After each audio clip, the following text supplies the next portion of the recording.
Mabuti naman at pinayagan ka ni Nanay Em at ni Inay na bumisita dito. Nag-alala nga ako nung kinuwento ni tatay nangyari. Kaya kahit bawal, sinubukan ko talagang dumalaw. Kayo naman kasi, pasikre-sikreto pa kayo. Eh hindi naman kayo pinagbabawalang dumalaw.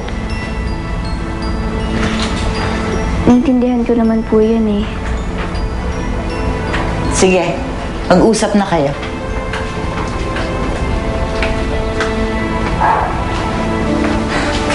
Nanay Ima, hayaan na muna po natin silang mag-usap. Eh, baka mamaya Nanay Ima, hindi na. Bigyan naman sila ng pagkakataon na makapag-usap na. Lagi na po.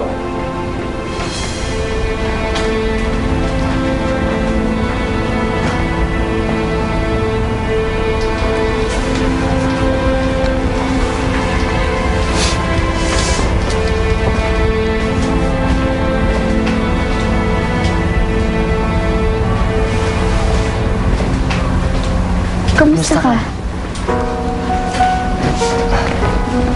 Okay naman. Mahal pa rin yung sugat mo. Di na. Kailan tayo makakalabas ulit? Pero syempre ngayon, papaalam na tayo. Oo naman. Bakit? Eh, hindi ko alam gagawin ko kapag may nangyaring masama sa'yo eh. Di nga. Oo nga. Bakit? Syempre, mahalaga ka sa akin. We. Ba't tayo maniwala? I'm so happy nandito ka na, Danica. Matagal ka na nga dapat lumipat dito eh. Eh gusto ko nga po na sa bahay na lang ako magstay. Kaso since masama daw po yung kondisyon ko, pumayag na rin ako sa gusto ni Arturo na dito na lang ako. Mabuti naman at si Arturo pala ang nagsabi na dumito ka. Nasaan na nga po pala siya? Ay, umalis na po. Kanina pa, kasabay ni Mama Amanda.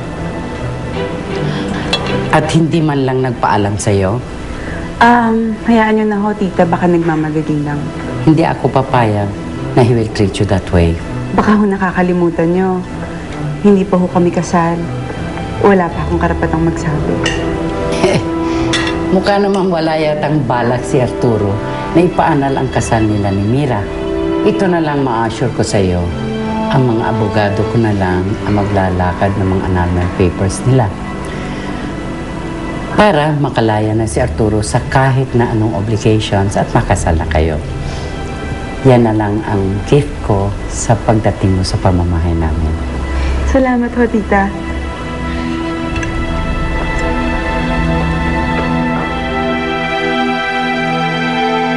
Saan po ba lilipat sila, Nita? Hindi pa sigurado. Malamang sa susunod na linggo. Mag-iipon pa daw sila. Sa tingin niyo po ba, madadalaw ko sila doon? Lagi? Bakit? Wala po, para lang mabantayan sila.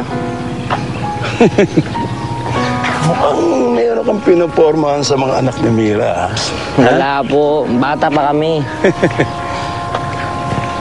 Malapit dito nakatira yung mga kamag-anak ni Bugoy. Baka ako dito nagtatago yun eh. Anak, tumawag ka ng polis. Bakit po? Bilisan mo, okay, hantaan, dali mo.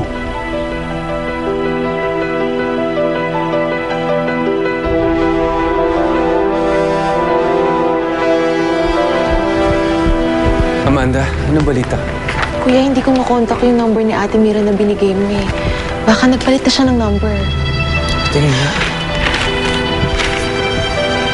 Ba't hindi mo tawagin itong reporter dito sa dyaryo? Baka sila alam kung nasaan nakatira si Mira. Okay, Kuya. Alam mo, kahit hindi ko sila malapitan, ang gusto ko lang makatulong sa kanila.